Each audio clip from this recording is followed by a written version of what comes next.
ستایش خدای را، ذاتی که بر بنده خود کتاب را نازل کرد و برای آن هیچ گونه کجی را قرار نداد، در حالی که استوار یعنی قایم به مصالح مردم است تا بدکاران را از عذاب شدیدی که از جانب اوست بترساند و مسلمانانی را که کارهای نیکو می کنند بشارت بدهد که برایشان مزد نیکو یعنی بهشت جاودان است، همیشه در آن می باشند، و کسانی را که گفتند خداوند فرزند گرفته است بترساند، چیزی که نه خودشان به آن علم دارند و نه هم پدرانشان.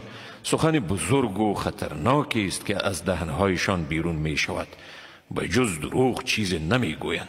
اگر به این سخن ایمان نیاورند، پس آیا تو خود را از فرط اندوه به پی ایشان هلاک می گردانی؟ ما هر آنچه را در زمین است بیگمان آن را برایش زینتی قرار دادیم تا ایشان را بیازماییم که کدام یکیشان از حیث عمل نیکوتر است. و ما بیگمان آنچه را بر روی زمین است سرانجام خاک بیگیاهی خواهیم گرداند.